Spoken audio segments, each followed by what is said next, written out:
This is the heart-wrenching and powerful true-to-life story of a frozen, starving German shepherd who wandered through a snowstorm, his face trapped inside a tin can, until fate led him to the doorstep of a lonely man deep in the woods. What happened next changed both their lives forever. If this story touched your heart, please give it a like, subscribe to our channel for more pet stories, and let us know in the comments which country you're watching from. The wind howled through the winter-stricken forest, its icy breath wrapping around the ancient trees and sweeping snow into spirals that danced eerily along the frozen ground. Every gust seemed to whisper forgotten names, echoing through the hollows like the murmurs of souls long gone. It was the kind of cold that pierced skin and sank into the bones, leaving even the strongest of creatures trembling in its grasp. Down a lonely, snow-covered road that wound like a ribbon through this forgotten part of the world, a single figure trudged, head lowered, limbs stiff from frost, eyes dull yet searching. A German shepherd, once proud and strong, now reduced to a shivering shadow of his former self. His name had once been Bruno, a name called with love, tossed into the air during games of fetch, whispered at night as a boy wrapped his arms around him to sleep. A name etched in memory, though the warmth it once carried had faded into the biting cold of abandonment. Bruno hadn't meant to wander so far. When the family moved, they had left in a hurry. He didn't understand why they didn't come back. First came hunger, then the long days of waiting at the empty house. Eventually, instincts took over, and Bruno started walking, hoping to find the scent of someone who once loved him. But as weeks turned to months and autumn gave way to winter, Bruno's body weakened. He scavenged through trash bins and scraped through frozen fields. And one day, in a moment of desperation, he found a tin can. The remnants of food inside had smelled heavenly. He shoved his snout in, licking eagerly, too eagerly. The can clamped tight. Panic surged. He pawed, shook, whimpered. Nothing worked. The sharp metal edge bit into his skin. Breathing became difficult. Hunger turned to pain. Desperation turned to silence. Still Bruno walked. Through storms, through sleet, through nights so cold he wondered if he'd see the morning. Yet he kept going, led by some flicker of hope buried deep within him, that someone, somewhere, would care. Miles away, nestled between frost-covered pines, a wooden cabin sat in solemn stillness. Inside, Daniel Bishop stirred his coffee, staring into the fire. A former forest ranger, Daniel had retreated here 2 winters ago after a tragedy shattered his world. His wife, Evelyn, had been the only person who could thaw the cold within him. Her laughter had warmed the very walls of this cabin. Her absence, however, turned it into a shrine of silence. He hadn't spoken more than a few words in weeks. The radio collected dust. The mailbox stayed empty. Occasionally he'd chop wood, drink coffee, and sit by the fire, wondering what the point of it all was anymore.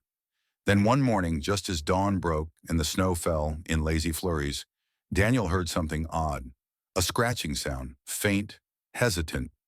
He opened the door and froze. There on the edge of his porch stood a German shepherd, a beautiful animal, though now ragged, emaciated, and covered in ice crystals. But it wasn't the dog's condition that stole Daniel's breath. It was the sight of a tin can lodged over the dog's snout, frozen to his fur, his eyes pleading. The former ranger's instincts kicked in. Slowly he knelt, hands raised.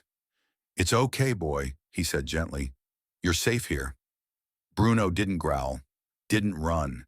He just stood there, like a statue of sorrow and endurance. Daniel approached cautiously, then reached out. The can was stuck tight. Trying to remove it out there in the cold would be dangerous, both for the dog and him. So Daniel did something he hadn't done in months. He opened his heart and his door. The cabin transformed into a rescue haven. Inside, Daniel wrapped Bruno in blankets, placed him by the fire, and fetched warm water. The dog's body shook uncontrollably, a mix of cold, pain, and exhaustion. Daniel worked for over an hour, using tools from his emergency kit, heating a towel to soften the ice, whispering softly to the dog all the while. Bruno flinched but never snapped. Eventually, with steady hands and tears stinging his eyes, Daniel pried the can loose. Bruno gasped and collapsed onto the rug, finally able to breathe freely. His eyes fluttered shut. "You made it," Daniel whispered, brushing snow from the dog's brow. "You're safe now. I've got you."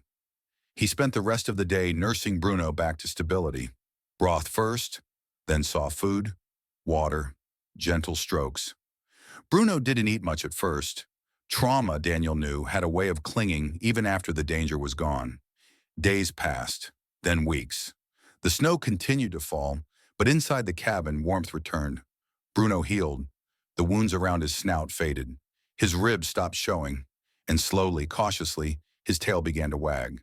He followed Daniel from room to room, resting at his feet when he worked, curling beside him on the couch, and sometimes watching him with those deep amber eyes as if trying to say, "I remember what love feels like."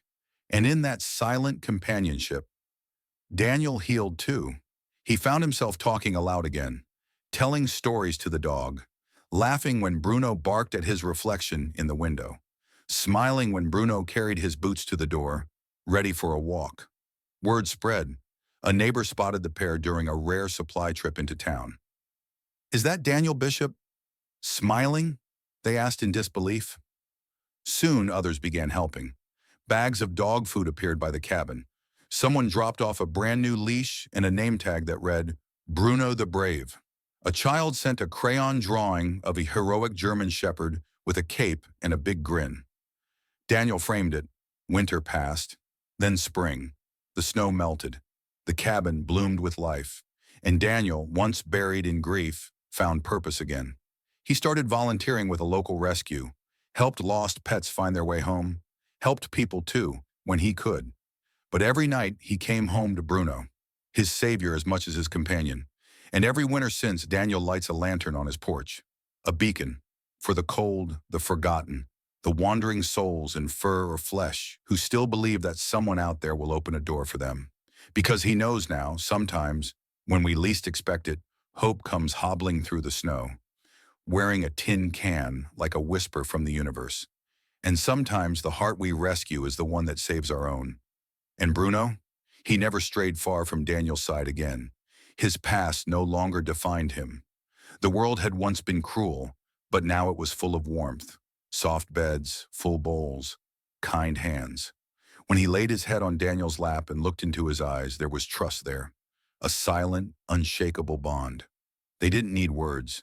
They had each other, and that was enough. Sometimes on quiet nights when the wind rustles the trees just right, Daniel sits on his porch with Bruno beside him, both of them watching the stars. And he wonders how many other souls, human and animal alike, are out there, wandering, hurting, waiting to be seen.